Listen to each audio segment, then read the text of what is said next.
Hello, everyone. Welcome. This is my podcast with Matthew Flores. How's it going, Matt? Yeah, it's going great. How are you? I'm great, man. I'm just got done reading Escape from Syria, and I think that Beautiful book. yeah, I'm saying it was a great book, really eye opening. I feel like a lot of the themes that were portrayed in the book, even having like come from like 11, 12 years ago, still hold up like now. 100%. Yeah, like I'm reading through this book and I'm seeing how like through all the war and struggle in Syria and forcing millions and millions of people to like move out towards different countries, towards like Turkey and towards Lebanon, especially, right? And how like war in one country can affect so many others, like we saw how when Amina and her family and millions of others headed out to Lebanon, how the weak infrastructure as well as the weak like internal government like really caused problems in Lebanon and made living as a Syrian refugee worse. I mean, first they weren't allowed to build homes or work properly and had to pay like a residency a fee of like 200. And not only even in war, like that's just for refugees in general, like whether they're in war or not. Anybody coming to, try to create a new life somewhere, whether it's in a war or not, like it's just so hard to try to start new. Just in a random place that you've never been before, because there's so many laws that are like really against you. Yeah, and not even just talking about the government, like in general, like we can see that the schools couldn't hold enough people. Even with two shifts, they couldn't hold nearly enough like children, so people would drop out of school altogether. And I mean, like that's school is crucial for development, and just dropping it's crazy. Some people would cry in class because it was so hard to learn from it being in another language. It's heartbreaking. Yeah, and then there's just people that don't have the choice at all. Like Amina and her family. Amina really had to stop her education. She didn't even get to grow up as a normal child because she had to understand the importance and the reality of death from such an early age. That when she was older, she had to drop out of school. She had to stop her education. She had to work to take care of her brother at an age that probably wasn't even legal. Probably younger than us. She just had to do so much for her family that no kid or no adult should even have to do at all. Yeah, I mean, nobody should have to live like that. It's crazy, yeah. And it's just like we're watching that happen. And it's not even just like the infrastructure and how like schools couldn't hold them. Hospitals became overcrowded. Like they couldn't give people the care they needed. We can see when her brother got sick and they got admitted to the hospital. They were the last ones in for the day. There were people screaming out, "What do I do about my kid?" One woman asked if I should give birth on the street. And I think that really like it really shows how scarce things that we find like that are so normal are. Like I went to the doctors today. I couldn't imagine having to wait months to go, or like weeks, months to go to the doctors over something. It's Even when we like cough or we think we're sick or just for safety, we go to the doctor. true. To have healthcare. Healthcare is so expensive, and there's just these people that not only have to wait months to get healthcare or get treatment, they also have to pay the crazy cost with it. That's just not affordable. Yeah, absolutely. It's really not meant. You're not meant to afford to be able to go to the hospital like we do. Yes. Just healthcare. Without healthcare, I don't know how anybody can do it. That's what I'm saying, man. And it's like we can see further like how devastating it really is. Like even like back in Syria, right? We can see when Amina's cousin is talking to her, he gets put into the military.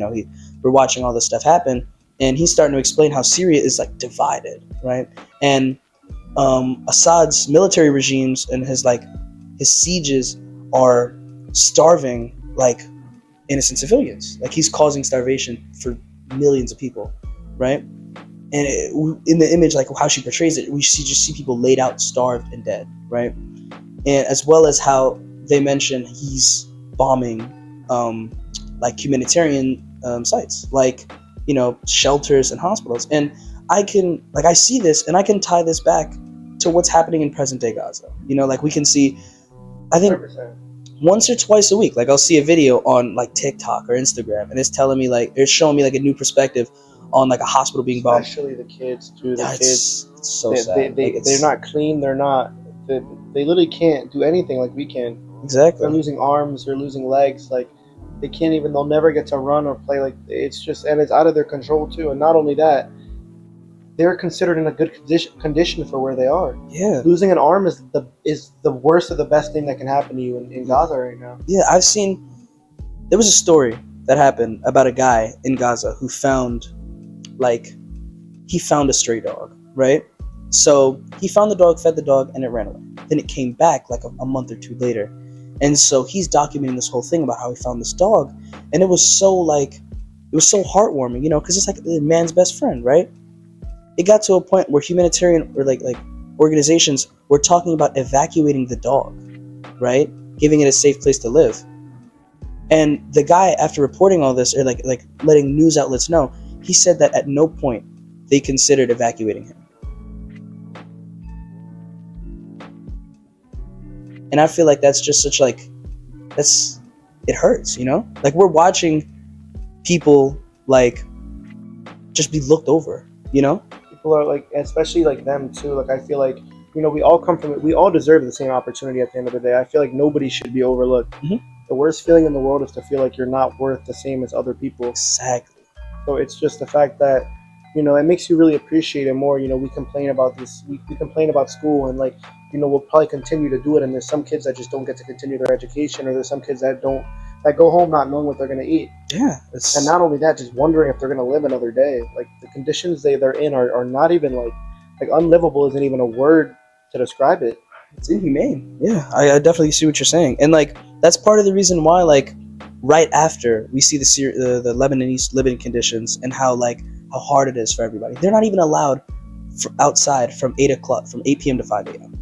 It's crazy, And that's why right after we can see Amina's father, he considers leaving to go to Europe because they see Amina sees her cousin go to Germany and he's welcomed with food. So we see them weighing out the pros and the cons of what would happen, and then eventually he does leave. And I feel like just seeing all that, the idea that I think about my father a lot, and the idea that he would I'd be in a situation like that and I would just I see him every day and that I just wouldn't see him for months because he's trying to build a better life for us.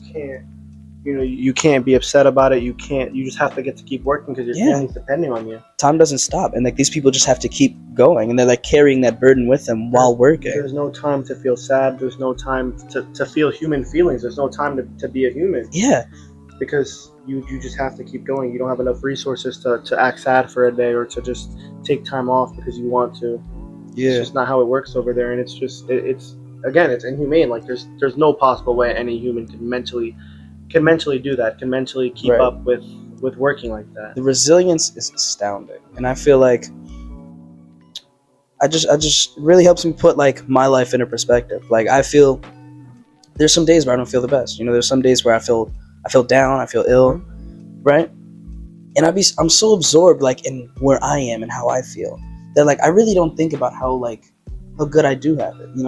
I mean, I can walk into my bathroom, I have a light that turns on and a sink that runs water at any temperature. Lay in your bed and just go to take a nap, refresh, go eat some food, maybe listen to music. There's so much stuff that they can't do. Yeah. And it's just they did nothing to deserve it either. Literally. So many innocent people caught in the crossfire. It's just it hurts, And the book's really eye-opening too because, it's one thing hearing about it or seeing some videos, but when you really see the illustrated pictures just from one family, it kind of shows you how in the family there's so much more struggles than, you see online. Where you just see the bombing, you see the hurt kids, but this is just so much more deeper to how they actually talk and how restricted they were. They couldn't talk about their feelings. They held so much hatred that they couldn't talk about because if they talked against their leader, they would just disappear. They would be taken away. That's true. And it's reading about it on media is one thing,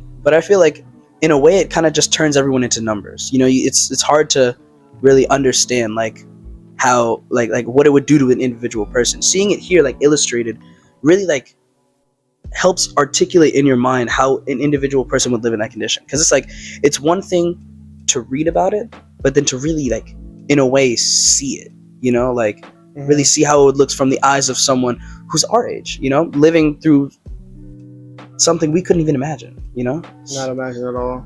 Yeah. But yeah, this is a phenomenal book, I'm just saying. If I had known about it, I would have definitely read it outside of it just being an assignment, because it's really just so eye-opening and so thoughtful, right? The pictures really make it really help you understand. Mm-hmm. reading about it is one thing, but when you see the people in pain and like the actual people, it really does help. Mm-hmm. And that's But, true. and there's so many more things that we can do, even besides having, there's people with so much money, there's people with huge platforms, anything at all, anything could help it. There's never so much that you can do to help this situation, or not even this situation, the many more that we've had in the past. Mm-hmm. But yeah. So I think that's gonna wrap it up. Thank you so much for listening, Matthew. Thank you for being out here. Of course. So yeah. Bye. Get up and end the